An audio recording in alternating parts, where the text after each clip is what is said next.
Hey everyone, this is a short introduction to Hal Draper on Bruno Rizzi by Sean Matgamna. This is from the Workers' Liberty website.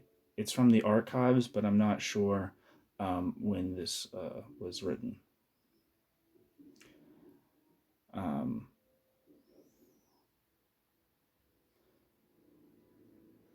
It starts with like a quote. I don't know if this is a quote or anything, but it's in like a box, so I don't know.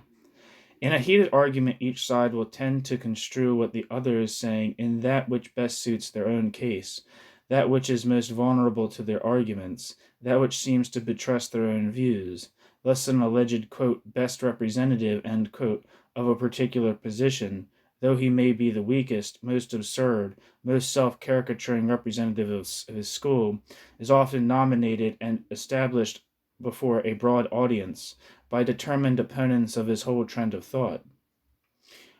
Where a powerful church-state party does this, the misrepresentation may last decades and centuries, or, as in the case of certain ancient Christian sects, forever.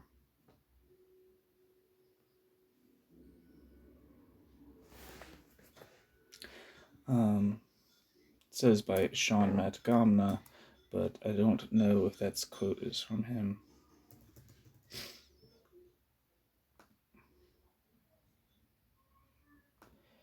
I'm not sure. Anyway, that might be a quote from the Draper on Bruno Rizzi.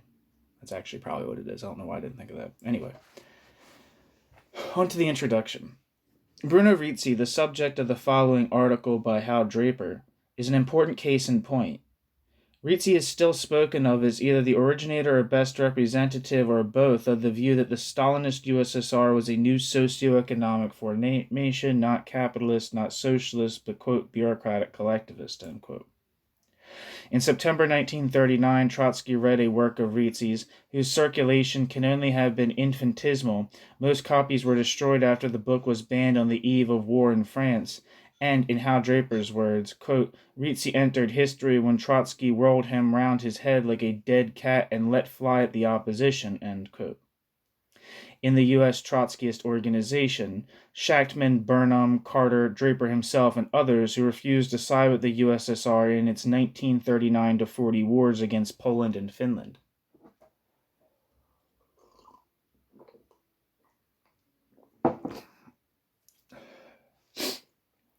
In the USSR and war, mid-September 1939, Trotsky asked, what if the Fourth International were to be forced by events to abandon the badly sapped, and even by Trotsky himself, already half-abandoned theory that the Stalinist USSR remained a form of degenerated workers' state? In a world where capitalism, not recovered from the great slump, was heading for imminent world war, a war that would most probably be succeeded by yet another world war, which would, as Trotsky expressed it, be the, quote, grave of civilization, end quote. Then the conclusion, he insisted, would have to be that not working-class socialism, but, quote, bureaucratic collectivist, end quote, societies, like the Stalinist USSR, were likely to be the historical successor to decaying capitalism. Trotsky cited Rizzi's contention in La bureaucratisation du monde, or bureaucratization of the world, that Nazi Germany, Fascist Italy, and the USSR, and even Roosevelt's New Deal in the USA were all aspects of a common trend toward a bureaucratized post-capitalist world. That, he said, is what serious and rigorous opponents of Trotsky's own views on the USSR were already saying. No doubt, as Draper says, Trotsky wanted to, quote, frighten the theoretical daylights, end quote, out of anyone inclined to reject his views. Section 2. Yet Trotsky's own position was not that to identify in the USSR a new form of class society. Trotsky had done that in everything but clear-cut word, was forever ruled out so long as the economy remained nationalized. In September and October 1939, Trotsky argued that if the USSR, as the USSR was, nationalized property in all, survived the looming war, giving way to neither capitalist restoration nor a new working class revolution, then it would have been as a new form of class society.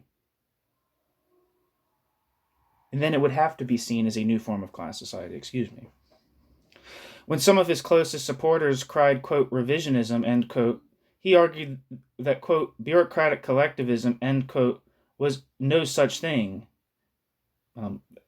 See Again and Once More from Trotsky. October 1939, In Defense of Marxism. I think I actually have read that, and that'll be up on the channel eventually. Trotsky's position at the end was that it was too soon to decide, and wrong to do so on the eve of the decisive test of war. Trotsky said, quote, wait, end quote. Trotsky was as outspoken in his castigation of Stalin's action in Poland and even Finland as any of those who opposed his political position. But he thought that the Finnish-USSR war would very soon merge into a war between the USSR and the democratic imperialist powers, France and Britain, that Finland had to be seen as a detail of a much larger picture, and that a partial shift on Finland from unconditional military support for the USSR against imperialism to what he called, quote, conjunctural defeatism, end quote, would politically disorient the Fourth International. In his analysis of the seemingly indestructible myth surrounding Bruno Rizzi, Hal Draper gives a misleading account of the conflict between Trotsky and Cannon on one side and Shachtman and Burnham on the other. Draper is too summary. Draper telescopes too much. Draper reads later developments and positions anachronistically backwards. The dispute in the Socialist Workers' Party in 1939 to 40 was not fought out on the question of the class character of the USSR. Max Shachtman, Martin Aburn, and, I assume, most of their supporters shared Trotsky's designation of the USSR as a degenerated workers' state, nor did they reject his position of, quote, defense of the USSR against imperialist attack, end quote. They explicitly shared it. What they rejected was defense of the USSR in the war with Finland, where the USSR, Hitler's partner in the recent partition of Poland, was acting as an imperialist power.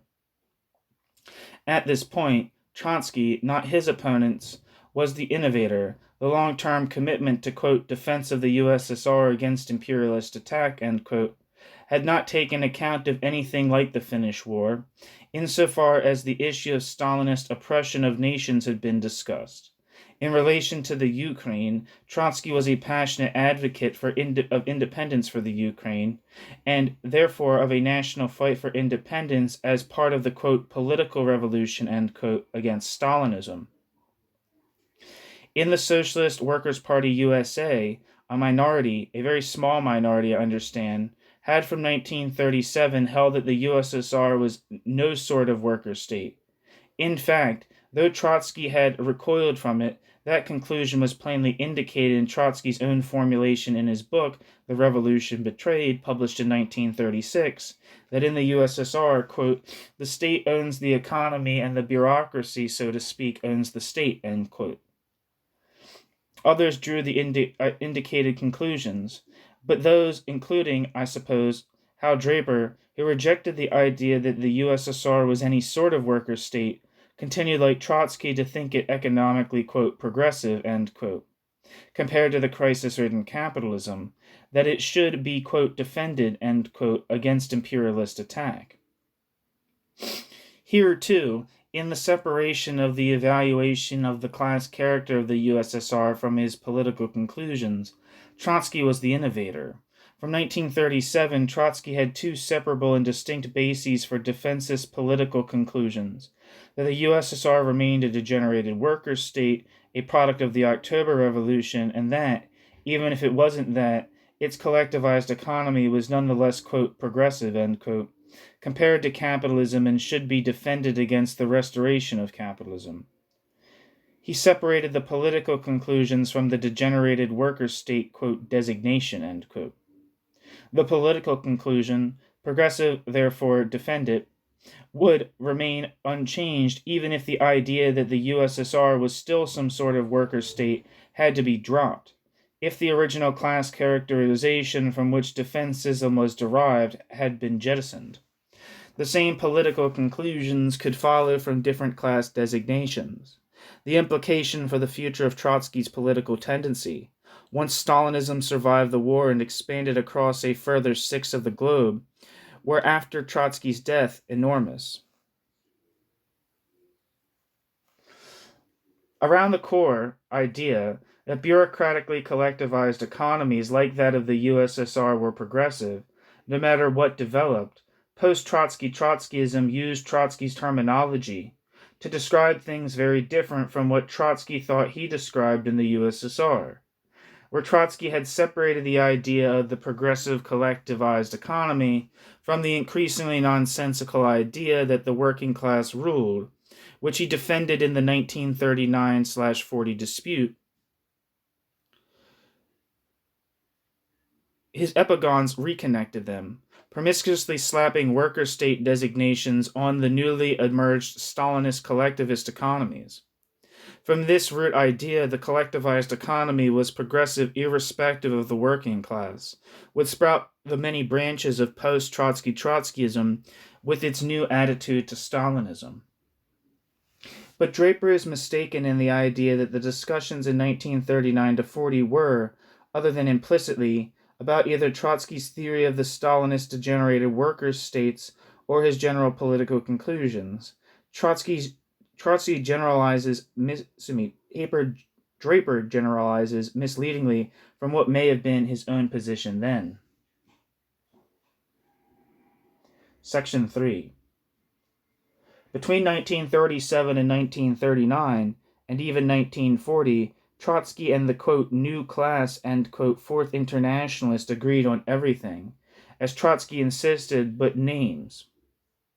That the collectivized economy remained progressive, or potentially progressive, that it had to be, quote, defended, end quote, against capitalist restoration, that the working class would have to make a new, quote, political, end quote, revolution. They departed when their politics diverged, at first on a limited question of, quote, defensism, end quote, on, quote, conjunctural defeatism, end quote, toward the USSR in its Finnish war. Even here, Trotsky had blazed the first trail. After the USSR takeover of Eastern Poland, Trotsky wrote in favor of the possibility that he would soon call, quote, conjunctural defeatism, end quote, in future such cases. If not for his expectation that the British and French would very soon be at war with the USSR, he would, on his recent writings, have been a conjunctural defeatist himself. See The Fate of the Russian Revolution.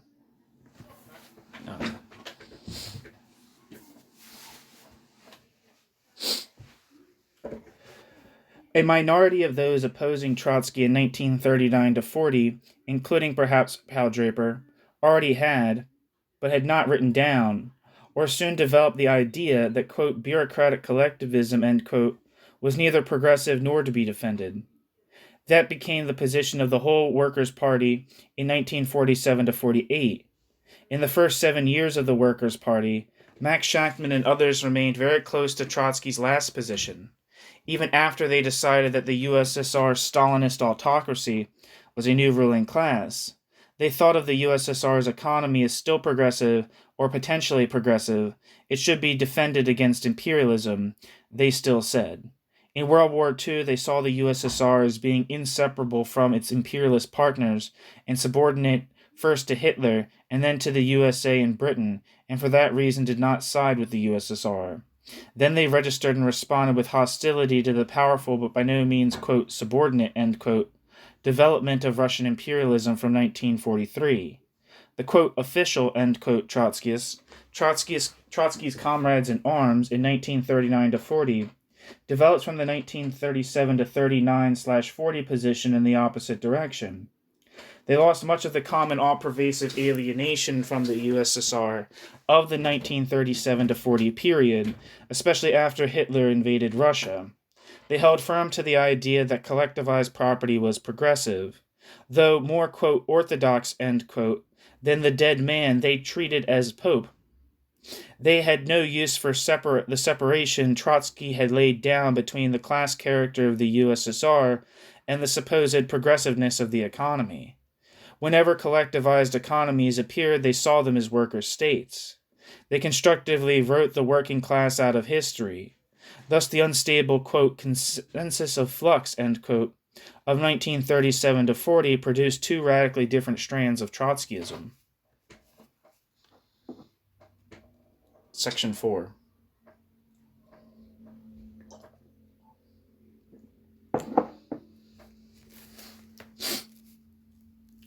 In 1939 to 40, the, quote, theses, end quote, which James Burnham produced at the beginning of the discussion, and then withdrew, did not state, quote, a new class analysis, end quote, of the USSR, nor merely repeat the position he and others had since 1937. He argued that bourgeois restoration in the USSR was already a fact. See James Burnham's text in The Fate of the Russian Revolution. This is a book compiled by Matgamna. Burnham would present a new class position in the managerial revolution 1941. According to an account by Shachtman, writing in the Workers' Party internal bulletin in 1941, parenthesis, it is in Fate of the Russian Revolution, end parenthesis, Joseph Carter, Draper's co-thinker, had a distinct position in 1939, but it played no part in the 1939 to 40 discussion. Draper's account eliminates important distinctions, stages of development and zigzags, and thereby loses a proper account of what really happened. At this distance, that might not matter, except that something of very great importance is simultaneously lost. The picture of the development and trajectory of Trotsky's own thinking, and the relationship of Trotsky's thinking to the politics on the USSR developed after his death. A careful reading of Trotsky's writing from 1937 to 40 would show that the Workers' Party's, quote, bureaucratic collectivists, end quote, developed Trotsky's thinking along the trajectory on which he had been moving. Both those like Shachtman, who at first saw bureaucratic collectivism as, quote, progressive, end quote, and those who broke with that idea, Carter, Draper, Geltman. For someone concerned, as Draper is, to vindicate the Carter strand of bureaucratic collectivism in the first half of the 40s, as against Shachtman's early version then, this is an odd patch of blindness to an immensely more important question. The relationship of Trotsky's thinking to both of the two strands of post-Trotskyist Trotskyism, associated with the names of Shachtman, or if you like, Carter or Draper, on one side, and of Cannon, Pablo, Mandel on the other. What Trotsky really said and what Trotsky's political trajectory was is important because the preservation and restoration of the real revolutionary tradition is immensely important for the work of socialists now and in the future. Trotsky is the Spartacus of the 20th century and much more. Trotsky's tardiness in drawing the unavoidable conclusions which most of his writings from the revolution betrayed onward pointed to, that the Stalinist state was a distinct form of exploitative class society, and the bureaucracy a new type of ruling class, and his too violent and too self-contradictory polemics of 1939 to 40, contributed to the intellectual chaos that engulfed so much of post-Trotsky Trotskyism. If he really was at one with those if Trotsky really was at one with those who after his death put, quote, Trotskyism, end quote, in orbit around the magnetic pole of the Stalinist empire, then so be it. There would be nothing to be done about it. If, however, it can be shown, as I believe it is shown in the Fate of the Russian Revolution, that his entire trajectory was in the opposite direction, then Trotsky's tradition and Trotsky's memory should be rescued from his posthumous captivity to his, quote, orthodox Trotskyist, end quote, epigons, and not blamed for what they did in his name.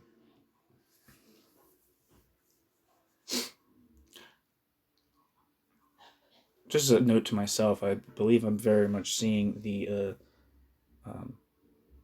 when you first learn about a topic, it's kind of, you see it as like a whole. You see, like, it's like Gestalt, right? And then, like, you kind of like see like its parts and its tensions and its contradictions and its dynamics. And one of the things that I'm seeing from reading this is that there's definitely tensions within the world of third camp Trotskyist too, and bureaucratic collectivist theory. Um,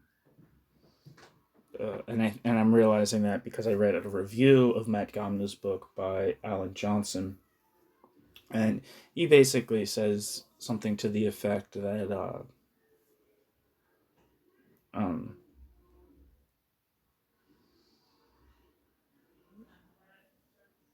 I don't actually remember know what he says to the effect, but definitely he thinks that he's definitely way more pro Draper and Joseph Carter than he is pro Shachtman. And it seems like Matgamna here is way more pro Shachtman than Carter or Draper. So it seems like there's a tension within this tradition about whose account was more convincing in relation to the USSR, and also on how the history of the debates from this period should be understood. Anyway, back to the text, last paragraph. Nonetheless, Draper's account of Rizzi must be considered definitive for three reasons. Draper was a participant in the discussions at the turn of the decade that would see the creation of a vast Stalinist empire in Eastern Europe and its establishment in China, and he knows what influence Rizzi's ideas had on those who developed the bureaucratic collectivist positions.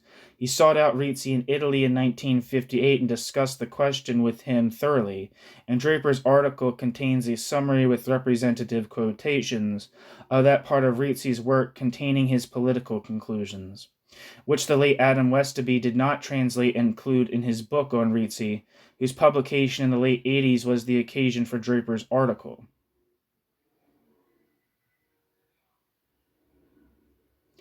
That's like the main thing, is that Westoby's translation only is part of Rizzi's bureaucratization of the world, and I think it kind of like cuts out the conclusions that Rizzi made about how I'm not sure, I might be saying something wrong. This might just be propaganda that I'm regurgitating. But Rizzi more or less basically says, to my understanding, based on the secondary literature, that the working class and the working class movement, should throw in its lot with Stalin, Hitler, and Mussolini, because they are moving in a progressive direction by establishing bureaucratic collectivism, and that bureaucratic collectivism is like a new stage to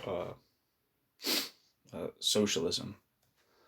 I believe that's basically what he says, and that like we shouldn't. The working class should not cringe or wince about the anti-Semitism of the Nazis or the fascists, because basically Jews are like the vanguard of capitalism, is basically, I believe, what he more or less says. Um, and it's not in a different thing, but I think this is actually kind of like, it's not. I don't think the bureaucratic collectivists seem like they had a way more negative appraisal than certain of the state capitalist theorists. Like I think like I'm not exactly sure on this, and someone can correct me in the comments, but I believe that like Tony Cliff's like version of state capitalism did kind of view state capitalism as a progressive form due to its the features of concentration involved in it, which could be more easily appropriated in a socialist manner than capitalism or something like that. I might be wrong about that. I might be talking about my ass. But that's the impression I get, that and that's kind of like the Orthodox thing too, right? The Orthodox Trotskyists kind of have the idea that, or had the idea when these countries still existed, that uh, the uh, the Soviet Union was a transitional society with that was still a degenerated worker state, but since it was still a worker state, it had contradictory elements within it, and for them, it couldn't be reduced to the reactionary nature of the bureaucracy. They also believed that like worker states could be like um, imposed bureaucratically, not by the workers themselves, but by like states. Um, but they also had the idea, in some sense, that like the USSR um, and like the economies established by the USSR were, in some regard, um, lent themselves strongly to socialism. I don't think that they had the idea that necessarily had the idea, or maybe they didn't have the idea at all, that the West would have to go through some kind of like bureaucratic collectivist phase or state capitalist phase or transitional society phase, uh, like um, of degenerated worker states. I don't know if they had uh, or didn't have those kinds of like attitudes towards like the future of uh, the capitalist West. Um, but there's definitely like an idea. There's definitely like an idea that whereas like I think that like Draper and the more radical wings of state capitalist theory, especially those that aren't affiliated with Trotskyism, like council communists, didn't feel at all that there was something progressive uh, in spite of themselves in the Stalinist Eastern Bloc in the USSR. Um, they had a way more negative view of what such a society could offer. Uh, so yeah, that idea of Rizzi's of like bureaucratic collectivism being like progressive and being supported in some way seems like it has a certain corollary in other or Trotskyist things, Trotskyist conceptions of where the 20th century was leading as a whole. Um, Again, like I said, you hear what I'm saying with a grain of salt. But those are just some of my initial impressions that I'll have to consider and reconsider over and over again. Till the end of time, thanks for listening.